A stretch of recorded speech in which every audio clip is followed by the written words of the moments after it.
নমস্কার, আমি আচার্য পলাশ মায়াংতন্ত্রের জগতে সবাইকে স্বাগত জানাই। আমি গ্লোব টিভির পর্দায় সন্ধ্যা 5:55 যে অনুষ্ঠান আপনাদের সামনে লাইভ করছি সেটা লোকনাথ ব্রহ্মচারীর এপিসোড এবং লোকনাথ ব্রহ্মচারী বাবার জীবন কাহিনী এবং তার যে সমস্ত বাণী আপনাদের সামনে গ্লোব টিভির পর্দায় তুলে ধরছি সন্ধ্যা 5:55 লাইভ অনুষ্ঠানে। এবং তাতে যারা সরাসরি ফোন করতে চাইছেন ফোন করতে পারেন। দেখুন, সরাসরি ফোন করার জন্য গ্লোব টিভির পর্দায় দুটি নাম্বার যাচ্ছে, সেই নাম্বারে আমাকে সরাসরি ফোন করতে পারেন। আর দুটি বুকিং নাম্বার, কন্ট্যাক্ট নাম্বার 9836955394 এবং 9836396305। আমার নিজস্ব বাসগৃহ উত্তর কলকাতার শ্যামবাজার, কলকাতা স্টেশন, আরজিকর হসপিটালের কাছে। সেখানে আমাকে মঙ্গল, শনি, রবিবার পাবেন। আর বুধবার দিন ব্যারাকপুর, শুক্রবার দিন হাওড়া ময়দান, অমাবস্যার দিন তারাপীঠে আমার চেম্বার থাকে, রাত্রে তারাপীঠে যজ্ঞ থাকে, অমাবস্যার আগের দিন সন্ধ্যাবেলা তারাপীঠে চেম্বার থাকে এবং দিনের বেলা থাকে বর্ধমানে চেম্বার। প্রত্যেকটা মানুষ একটা একটা সমস্যায় জর্জরিত থাকে, তার মধ্যে প্রধান সমস্যা অর্থনৈতিক, যার জন্য এই সাধকদের বাণী এবং তাদের জীবন কাহিনী আপনাদের সামনে গ্লোব টিভির পর্দায় তুলে ধরছি। জ্যোতিষটা আমার পেশা, আমি ফিজ নিয়ে দেখি, অর্থাৎ পারিশ্রমিক নিয়ে দেখি, যেটা অনেকের ভাষায় দক্ষিণা, কিন্তু তন্ত্রটা আমার কাছে সাধনা। সেই জন্য মানুষের সমস্যার জন্য যা যা প্রয়োজনীয় জিনিস সেগুলো সবই প্রদান করি। মানুষ উপকার পেলে তারপর আমি মূল্য নিই, নচেত কিন্তু নয়। এখানে রিটার্ন করার কোনো ব্যাপার নেই, কারণ কাজ হওয়ার পরেই আমি মূল্য নিই, নচেত নিই না, কোনো কবস্তাবিজের মূল্য নিই না, কারণ তন্ত্রটা আমার কাছে সাধনা। বাকি যে কটা দিন আমি বাঁচবো মানুষের সেবা করে যাব, এটাই ধর্ম আমার মনে করেছি, এটাই আমার জীবনের শেষ উদ্দেশ্য। এবং যতদিন গ্লোব টিভির কর্তৃপক্ষ আমাকে এই সুযোগ দেবেন আপনাদের সামনে গ্লোব টিভির পর্দায় লোকনাথ ব্রহ্মচারী এছাড়াও অনেক মনীষীদের বাণী আগে প্রচার করেছি, তাদের জীবন কাহিনী আগামী দিনেও করব।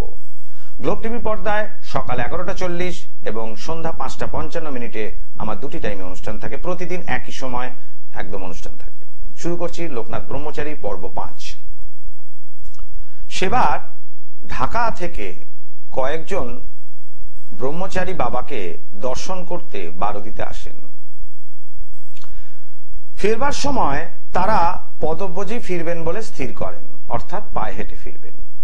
কিন্তু গ্রীষ্মকাল মধ্যাহ্নকালীন, অর্থাৎ গ্রীষ্মকালে দুপুরের সময় প্রচন্ড রৌদ্রের তাপ থাকে, তাই গ্রীষ্মকালীন মধ্যাহ্নকালীন কিভাবে যাবে এই প্রচন্ড তাপের মধ্যে ঢাকা রওনা হবে পুনরায় বারোদি থেকে, সেইটা তারা চিন্তা করছিল। কিছুটা ইস্তত তারা বোধ করছিল যে কিভাবে তারা যাবে। এমন সময় বাবা বলেন, তোমরা রওনা হও, রোদের জন্য ভুগতে হবে না।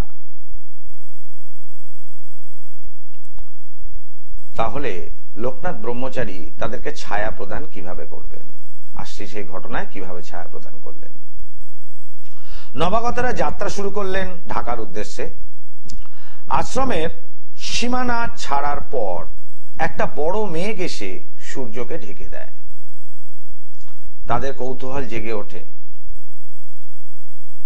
সূর্যকে তারা যে ঢেকে দিল মেঘটি, এরপর তারা কি করলেন, পুনরায় সেই শক্তিধর যোগী বারোদির গোসাইয়ের যোগী শক্তির, যোগ শক্তির, তারা আগে থেকেই এই ব্যাপারটা জানতো যে লোকনাথ ব্রহ্মচারী অলৌকিক শক্তি। তারা পুনরায় বাবার কাছে আশ্রমে ফিরে যান দর্শনে। কৌতূহলীরা প্রশ্ন করেন, বাবা বলে দিন কোথায় এই মেঘের আচ্ছন্ন শেষ হবে। ব্রহ্মচারী বলেন, তোমরা ঢাকার উপকণ্ঠে পদব্রজে গমন করবে, দয়াপুঞ্জ অবধি যেখানে তোমাদের যাত্রাপথ, সেই অবধি পৌঁছবে, এই মেঘের আবরণ সরে যাবে। অর্থাৎ তাদের যে গন্তব্যস্থল ততটা স্থান অবধি মেঘ সূর্যকে এইভাবে আড়াল করবে। ঠিক তাই হলো। নির্দিষ্ট স্থানে তারা পৌঁছবার পর মেঘের আবরণ সরে গেল। আবার তৎক্ষণাৎ বিন্দুমাত্র সেই নবাগতরা বিলম্ব না করে প্রখর গ্রীষ্মকালের তেজে পুনরায় পদব্রজে বাবার আশ্রমে পৌঁছলেন, বাবার চরণধুলি পুনরায় নেবার জন্য। এবং অলৌকিক এই যে শক্তি অর্জন করেছিল লোকনাথ বাবা, কিভাবে হলো এইটা জানবার উদ্দেশ্যে। শ্রদ্ধা এবং বিনম্রতার সঙ্গে তারা পৌঁছল বারুদির সেই আশ্রমে। তাহলে বাবা তাকে ছায়া প্রদান করলেন মেঘের দ্বারা। তারা গন্তব্যস্থলে পৌঁছলেন। গন্তব্যস্থলে পৌঁছানোর পর মেঘের যখন সরে গেল মেঘ, তখন তারা বুঝতে পারল এই অলৌকিক ঘটনা শুধু বারুদি নয়, ওনার ক্ষমতা আছে সারা ভারতবর্ষ তথা বাংলাদেশ তথা বিশ্বের ওপর নিজের নিয়ন্ত্রণ করার। এই জন্য বাবা বলেছিলেন, রণে বনে জলে জঙ্গলে বিপদে আপদে যেখানে আমাকে স্মরণ করবে আমি তোমাদের রক্ষা করিব। এইরকম আরেকটি বিচিত্র ঘটনার কথা আপনাদের বলি। এরকম একাধিক কাহিনী ভারতবর্ষের সাধক উপন্যাস থেকে আপনাদের সামনে তুলে ধরছি গ্লোব টিভির পর্দায়।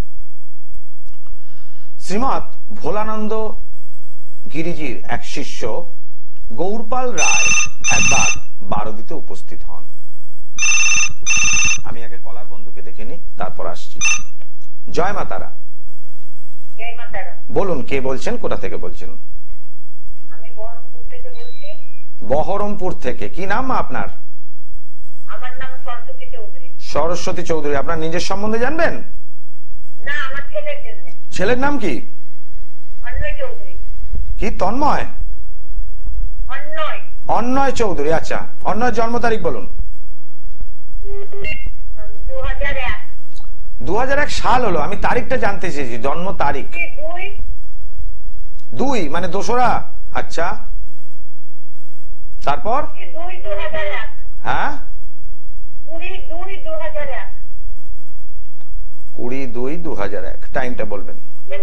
ফেব্রুয়ারি। সময়, জন্ম সময়? সরস্বতী দেবী, আমার কথাটা আপনি ফোনে শুনুন, জন্ম সময়টা বলুন। 3:10। বিকেল 3:10 দুপুর। আচ্ছা, 3:10। জন্মস্থান কোথায়? বহরমপুর? হ্যাঁ, বহরমপুর। আচ্ছা, মঙ্গলবার জন্মবার? হ্যাঁ, মঙ্গলবার জন্ম। ওর যেটা দেখতে পাচ্ছি আমি, কর্কট লগ্ন, মকর রাশি, উত্তরাষাঢ়া নক্ষত্রে জন্ম, এটা আপনি জানেন? হ্যাঁ, ঠিক। আচ্ছা, এবার প্রশ্ন করুন, কি আপনার প্রশ্ন? আমার ছেলে চাকরির জন্য। হ্যাঁ, আমার ছেলে চাকরির জন্য। চাকরির জন্য। এবার কোন লাইনে যাবে? কোন লাইনে যাবে? 2001 সালে জন্ম, এখন 2024, তার মানে ওর বয়স এখন বর্তমানে ধরে নিলাম 23 বছর বয়স, তাই তো? হ্যাঁ হ্যাঁ হ্যাঁ, 23 বছর বয়স। তো এইবার আপনার ছেলে কোন লাইনে যেতে চাইছে, ও কি করেছে, পড়াশুনো কতদূর করেছে? এমএসসি করেছে। কিসে অনার্স? অঙ্কতে। ম্যাথামেটিক্স, অঙ্কতে, তাই তো? হ্যাঁ। সরি, গণিতে স্নাতক হয়েছে আপনার ছেলে, এবং সে তো তাহলে গণিতে স্নাতক হলে ও কি স্কুল টিচিং এর জবের জন্য বেশি চেষ্টা করছে? না। তবে ও সরকারি চাকরির জন্য চেষ্টা করছে। যে কোনো সরকারি চাকরি, তাই তো? হ্যাঁ, ব্যাংকে বা রেল। আচ্ছা আচ্ছা, ঠিক আছে। এই যে বললেন ব্যাংকের চাকরি, ব্যাংকের চাকরি একটা হওয়ার সম্ভাবনা আছে, ঠিক আছে? ব্যাংকের চাকরি আপনার ছেলের জন্য একেবারে উপযুক্ত, কারণ এখানে দুটি যোগ, শুভ যোগ ওর তৈরি হয়েছে, একটা গুরু শৌরী আর একটা হচ্ছে জীব যোগ। কিন্তু জীব যোগটা সামান্য হলেও একটু পীড়িত রয়েছে, যার ফলে চাকরিটা পেতে একটু সমস্যা হবে। বর্তমান দশা হচ্ছে রাহুর মহাদশা, বৃহস্পতির অন্তর্দশা, ঠিক আছে? রাহু ওর জন্মকালীন দ্বাদশ ভাবে থেকে তুঙ্গি ফল দিচ্ছে, ফলে বহরমপুর থেকে দূরে ওর একটা চাকরি হওয়ার সম্ভাবনা আছে। এরকম পাচ্ছে কি? না, পাইনি। চেষ্টা করতে বলুন, বাড়ি থেকে দূরে চাকরি হয়ে যাবে, কেমন? জয় মাতা। রেলে সার্ভিস হবে? হ্যাঁ, রেলে সার্ভিস? হ্যাঁ, রেলও হবে, কোনো চিন্তা নেই। রেল বা ব্যাংকিং দুটো জায়গায় ঠিক আছে, চেষ্টা করতে বলুন, হবে। কোন লাইনটা সবথেকে সুবিধা হবে? ব্যাংকের থেকে তো রেল ভালো, রেল তো সরাসরি সেন্ট্রাল গভর্নমেন্ট, তাই না?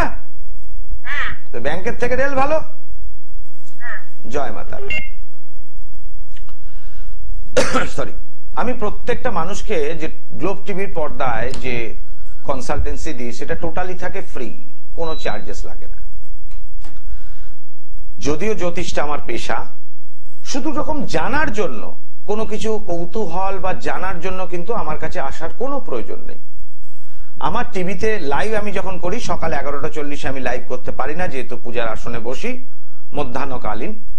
সেই জন্য সন্ধ্যা 5:55 সময়টাই আমি বেছে নিই লাইভ করার জন্য, যেখানে আমি যেদিন সময় পাই আমি লাইভ করতে আসি আপনাদের জন্য। চেম্বার বন্ধ থাকলে বা আমি যদি অফ থাকি তাহলে সেক্ষেত্রে আপনাদের জন্য লাইভ অনুষ্ঠান করতে আসি। এবং আপনারা চেষ্টা করবেন গ্লোব টিভির পর্দায় চোখ রাখতে, এবং সেই সময়টা 5:55 থেকে যে আমি লাইভ করি আপনাদের টোটালি ফ্রি কনসালটেন্সি দিই, এটার জন্য কোনো চার্জেস লাগে না। এবং যাদেরকে প্রত্যেককেই বলছি শুধু জানার জন্য আমার চেম্বারে আসার দরকার নেই, শুধুমাত্র যদি সমস্যা থাকে তবেই আসুন। কারণ জানার জন্য আপনাদেরকে আমি একদম টিভি অনুষ্ঠানে ফ্রিতেই বলি, কোন রকম অন্য কোন রকম ভাবে ঘুরিয়ে চুরিয়ে বলি না, একদম যেটা স্ট্রেট কাট সেটাই বলি, সংক্ষিপ্ত সময়ের মধ্যে যেটুকু সম্ভব। জয় মা তারা। দ্বিতীয় কলার কে রয়েছেন? বলুন, কে বলছেন, কোথা থেকে বলছেন? আমি জলপাইগুড়ি থেকে বলছি, নিরঞ্জন গোস্বামী।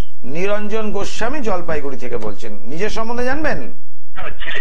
ছেলের নাম কি? নিলয় গোস্বামী। নিলয়, আচ্ছা। নিলয় জন্ম তারিখ বলুন। 26/11/1998। টাইমটা বলবেন। 7:15-16 এরকম আর কি। সকাল না সন্ধ্যা? সন্ধ্যাবেলা। জন্মস্থান কি শিলিগুড়ি? না, জলপাইগুড়ি। জলপাইগুড়ি। বৃহস্পতিবার জন্মবার? হ্যাঁ, বৃহস্পতিবার। এখানে ওর যেটা দেখতে পাচ্ছি মিথুন লগ্ন, কুম্ভ রাশি, ধনিষ্ঠা নক্ষত্রে জন্ম, এটা জানেন আপনি? রাশিটা জানি আর কি। কুম্ভ রাশি এটা জানেন, তাই তো? ঠিক আছে, এবার প্রশ্ন করুন। কি প্রশ্ন? কেরিয়ার? কেরিয়ার তো বটে, আরেকটু তো দুষ্টু, মানে কথাটা শুনে না। আচ্ছা, এবার আমি যেটা জিজ্ঞেস করছি আপনার প্রশ্নটা কি নিয়ে, মানে কি জানতে চাইছেন ছেলের? মানে ছেলেকে একটু মানে কাজকর্মতে একদম মন নাই, ঘরে বসে আছে। আচ্ছা, মানে মাধ্যমিক পাস করে আর অনেক কিছু করতে দিলাম, কোনোটাই করলো না। সবকিছু বাদ দিয়ে এখন এই ঘরে বসে আর কি আর বলি, বন্ধু বান্ধবদের সাথে ঘোরাঘুরি এইসব আর কি করছে। আচ্ছা, বড় 98 সালে জন্ম, মানে এখন 26 বছর বয়স, তাই তো? মোবাইল দেখে যাচ্ছে সারাদিন, তাই তো? মোবাইল দেখছে, ঘুরে বেড়াচ্ছে।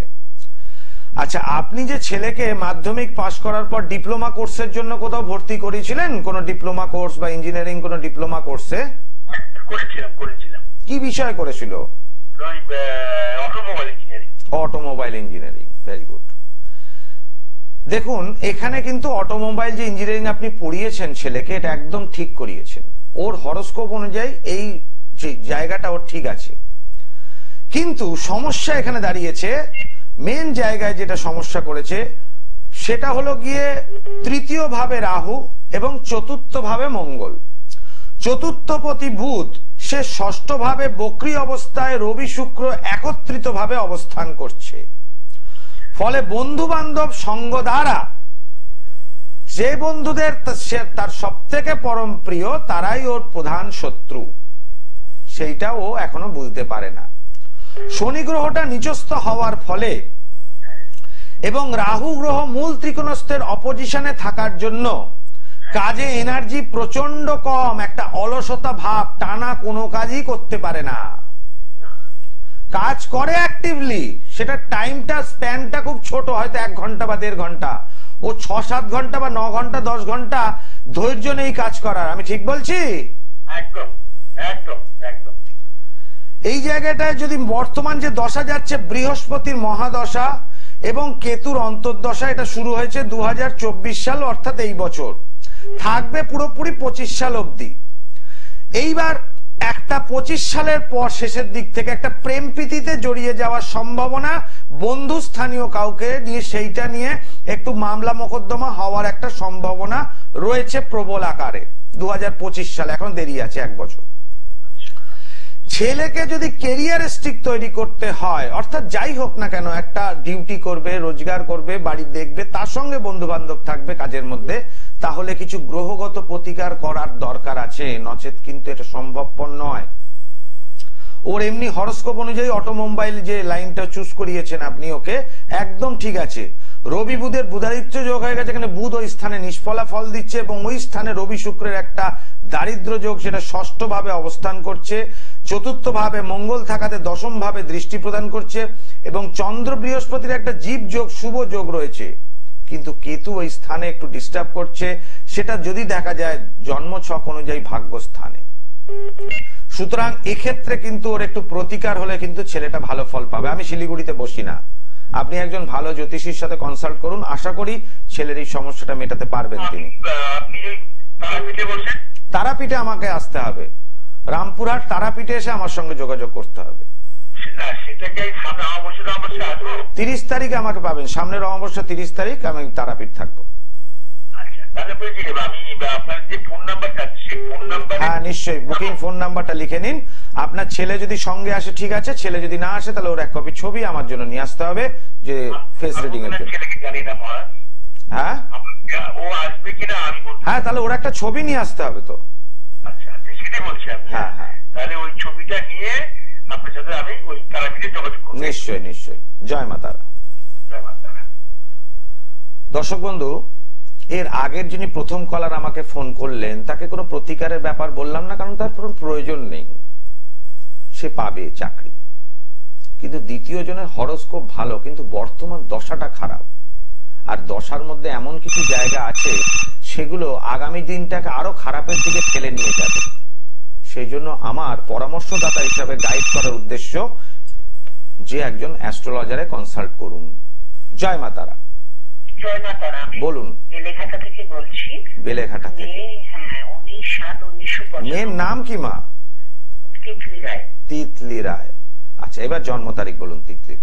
19/7/1995। 19 জুলাই 1995। টাইম বলুন। সকাল 9টা, কলকাতা। প্রশ্ন কি? বিয়ে আর একটু উন্নতি, চাকরি। বিয়ে আর উন্নতি, চাকরি। Very good. 29 বছর বর্তমানে বয়স তো মনে হয়। হ্যাঁ হ্যাঁ। বুধবার জন্মবার।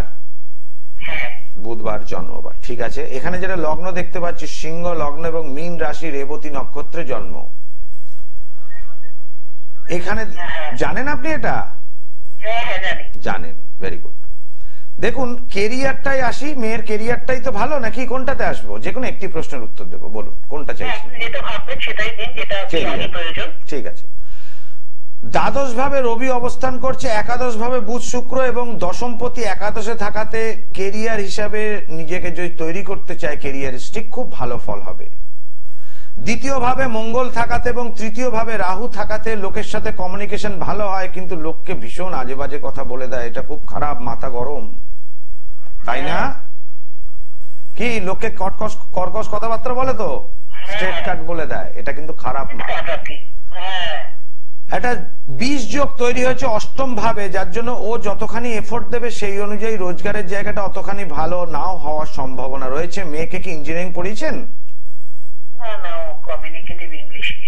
কমিউনিকেটিভ ইংলিশ আর্টস কোর্স নিয়ে। সেক্ষেত্রে যদি দেখা যায় তাহলে আর্টস কোর্সে বৃহস্পতি রয়েছে চতুর্থ ভাবে বক্রী অবস্থায়, ওর কিন্তু চাকরি বা টিউশনি এই ধরনের কাজগুলো করতে পারে, কারণ চতুর্থ ভাবে বৃহস্পতি বক্রী অবস্থায় থেকে বৃশ্চিকের ঘর থেকে সরাসরি দশম ভাবে দৃষ্টি প্রদান করছে এবং দশমপতি একাদশে বুধ যুক্ত। স্পিকিং পাওয়ারটা এমনি ভালো, সেক্ষেত্রে কিন্তু ওকে স্কুল টিচিং বা আপনি যদি টিউশন বর্তমানে করতে পারে খুব ভালো হয়, এই চাকরিটা খুব ভালো। আর বাহ, খুব ভালো। তাহলে সেক্ষেত্রে কেরিয়ারের জায়গাটা খুব একটা খারাপ আমি দেখতে পাচ্ছি না মা। বর্তমান যে সময় যাচ্ছে আমি একটু বলি, 2024 থেকে 2030 মধ্যে মেয়ের একটু উত্থান পতন বা বিদেশ গমনের সম্ভাবনা রয়েছে, ঠিক আছে? 2024 থেকে মানে এই বছর থেকে শুরু হয়েছে 2030 সালের মধ্যে, এবং এই 30 সালের মধ্যে বিবাহের যোগ তৈরি হবে, কিন্তু বিবাহের যোগ তৈরি হলে ওই জায়গাটা একটু ডিভোর্স হওয়ার সম্ভাবনা থাকবে, বিয়ের জায়গাটা ভালো নয়। জয় মা তারা। দর্শক বন্ধু, আমি প্রত্যেকটা ব্যক্তিকে সহযোগিতা করি, সময় কিন্তু শেষের দিকে, যার জন্য আমার যতটুকু প্রয়োজন গাইড করার আমি নিশ্চয়ই চেষ্টা করি প্রত্যেকটা ব্যক্তিকে। যারা ফোন করতে চাইছেন গ্লোব টিভির পর্দায় ফোন করতে পারেন, আমি আপনাদের প্রশ্নের উত্তর দেব। এবং আসছি লোকনাথ ব্রহ্মচারীর পর্ব 5-এ আরেকটা ঘটনার কথা আপনাদেরকে বলি যতক্ষণ না ফোন আসে। শ্রীমৎ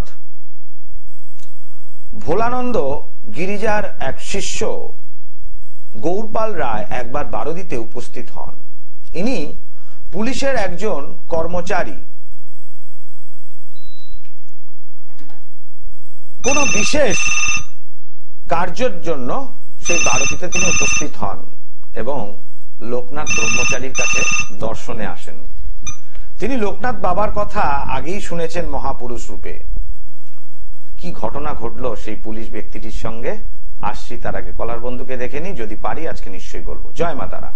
জয় মা তারা। হুগলি থেকে জানতে চাইছিলাম আমার ডেট অফ বার্থটা বলবো? হ্যাঁ নিশ্চয়ই বলুন। হ্যাঁ 1/2/1978। কত বুঝলাম না, একটু আস্তে আস্তে বলুন। 1 ফেব্রুয়ারি 78 1978। টাইম? রাত্রি 10টা, হাওড়া। নাম কি আপনার? দীপক মুখার্জি। দীপক মুখার্জি। বুধবার ছিল। বুধবার জন্মবার। হ্যাঁ ঠিক আছে। বিষয়টা হচ্ছে একটু কোনো জায়গাটা আমার ভালো দেখছেন কবে থেকে ওভারঅল সময়টা একটু বেটার পাবো আর কি। মানে ব্যাপারটা হচ্ছে কর্মমের আগে পড়ছি প্রাইভেট কলেজের সাথে যুক্ত আছে বিগত 17-18 বছর ধরে। তো এই বছর জুন মাসে একটু অপরচুনিটি পেয়েছিলাম। তো একটা জায়গায় একদিন গিয়েই ভালো লাগেনি, আবার পুরোনো জায়গায় আমি ফেরত এসেছি যেখানে কাজ করছিলাম। আচ্ছা ভালো করতে মনে নিয়ে নিয়েছেন, আবার 24 তারিখ জুন মাস থেকে ওখানে করছি আর কি। বিষয়টা হচ্ছে মানে খুব ল্যাকিং কনফিডেন্স হয়ে গেছিল। নতুন জায়গাটা গেছিলাম একদিনই মানে একদম ভালো লাগছিল না, আর সাথে শারীরিক জায়গাটাও একদম ভালো যাচ্ছে না। বিশেষ করে নিউরো সমস্যা ভুগছি, ওই বায়ু ক্যান্সারের সমস্যা খুব ভুগছি আর কি। গ্যাস্ট্রাইটিসের প্রবলেম, হেলথের প্রবলেম খুব বেশি ভুগছি আর কি। মানে পালসটার খুব বেশি আমাকে মানে ভোগাচ্ছে আর কি। আচ্ছা বিষয়টা হচ্ছে ওভারঅল সময়টা কবে থেকে ভালো একটু দেখছেন, নতুন কর্মযোগ কি এরপরে আর কিছু পাবো? আচ্ছা আপনার এখানে দুটো প্রশ্ন উদ্ঘাটন হচ্ছে, একটা হলো কি আপনার শারীরিক আর একটা কর্মস্থান, কোনটা নিয়ে উত্তর দেবো বলুন? একটু দুটো একটু দেখুন। যে কোনো একটি বলুন, আমি টাইম খুব শর্ট, যে কোনো একটি নিয়ে বলছি। কোনটা নিয়ে বলবো? শরীর নিয়ে বলবো? আর্থিক জায়গাটা কবে থেকে একটু ওভারঅল ভালো হবে? আর্থিক জায়গাটা ঠিক আছে, তার মানে প্রফেশনে আসছি। 2020 সাল থেকে আপনার একটা কেতুর দশা তৈরি হয়েছে, এইটা থাকবে 2027 সাল অবধি। আপনার জন্মছক অনুযায়ী কেতু সপ্তম ভাবে অবস্থান করছে এবং কেতুর দশাতে বেশিরভাগ লোকেরা একটু ডিস্টারবেন্স ফিল করে। শারীরিক ভাবে যদি কেতু লগ্নের উপর দৃষ্টি প্রদান করে বা লগ্নস্থ হয় বা লগ্নপতির সঙ্গে থাকে বা লগ্নপতিকে দৃষ্টি দেয়, কেতু বিষক্রিয়া যুক্ত গ্রহ এবং কেতু গ্রহটি মীন রাশিতে অবস্থান করাতে অপেক্ষাকৃত এইটা নিয়ে একটা সমস্যা তৈরি হবে যে আপনার উপর তন্ত্রক্রিয়া হওয়ার একটা সম্ভাবনা প্রবল আকারে রয়েছে। একাধিক গ্রহ বক্রী থাকাতে আপনার জন্মছকে বৃহস্পতি, মঙ্গল এবং শনি, এই তিনটি গ্রহ একাধিক ভাবে, তার সঙ্গে রাহু কেতু তো বক্রী থাকে, তাহলে 9টার মধ্যে আপনার এক্ষেত্রে 5টি গ্রহ বক্রী অবস্থার ফল দিচ্ছে। ফলে এক্ষেত্রে দেখা গেল বিচার করে বর্তমান যে দশা কেতুর মহাদশা এবং অন্তর্দশা বৃহস্পতি গ্রহটি বক্রী থাকাতে আপনার কর্মের জায়গাটা স্থিরতা আসবে না, মানসিক শান্তি পাবেন না এবং তন্ত্রক্রিয়া দ্বারা আপনার প্রফেশন, অর্থ এবং শরীরকে খারাপ করে দেওয়া সম্ভব। কেন আমি বলছি, একটা অসুস্থ ব্যক্তিকে আপনি ধাক্কা মারলেন সে পড়ে যাবে, কিন্তু একটা সুস্থ ব্যক্তিকে ধাক্কা মারলে এক চান্সে নাও পড়তে পারে, বারবার মারতে হয়। আপনার গ্রহ যেহেতু খারাপ রেজাল্ট দিচ্ছে, কেউ যদি তৃতীয় ব্যক্তি তন্ত্রক্রিয়া করে আপনার হেলথ প্রবলেমটা যেটা স্টার্ট হয়েছে এটা থাকতেই থাকবে, তার সঙ্গে অর্থ এবং কেরিয়ারের জায়গাটা থাকবে। এবং আপনার যেহেতু গ্রহগত ডিস্টারবেন্স, ন্যাচারালি তন্ত্র আপনার উপর হচ্ছে, এইটা থেকে মুক্তি পাওয়ার জন্য আপনি একজন ভালো জ্যোতিষতান্ত্রিকের পরামর্শ নিন। আশা করি এই চালান ক্রিয়াটা যদি কাটিয়ে দেওয়া যায় আর কিছু বক্রী গ্রহের অশুভ ফলকে কাটিয়ে দেওয়া যায়, শরীরও ভালো হবে, অর্থ হবে, নতুন চাকরি পাবেন এবং চাকরির জায়গাটা ভালো হবে। কেমন? জয় মাতা। না ভালো দেখছি না, সময় 2027 সাল অব্দি ভালো নেই। জয় মাতারা। ভালো থাকলে অবশ্যই বলে দিতাম ভালো আছে, যেহেতু যার ভালো নেই সেটা বাস্তবভাবেই বলি। সরি, সবতন্ত্র বারবার, মায়াংতন্ত্র একবার, করতে গ্রহের প্রতিকার, আচার্য পলাশের মেটাল ট্যাবলেটের জুড়ি মেলা ভার। এই ধারণ ছাড়া প্রতিকার তারাপীঠ মহাশ্মশানে যে মহাযজ্ঞ করি, আর আমার নিজস্ব বাসগৃহ উত্তর কলকাতা শ্যামবাজার, কলকাতা স্টেশন আরজিকর হসপিটালের কাছে, সেখানে পূর্ণিমাতে যজ্ঞ করি ভক্তদের মঙ্গলার্থে। প্রত্যেকেই আমার কাছে সে উপকার পান, একজনও বলতে পারবেন না যে উপকার পাননি। আজকের মতো এখানেই সময় নির্দেশ করছে অনুষ্ঠান শেষ করার জন্য। আগামী দিন লোকনাথ ব্রহ্মচারী 6 নম্বর পর্বে আসবো। আজকের মতো এখানেই বিদায় নিচ্ছি। ওম সর্বমঙ্গল মঙ্গলে শিবে সর্বার্থ সাধিকে শরণ্য ত্রম্বকে গৌরী নারায়ণী নমস্তুতে।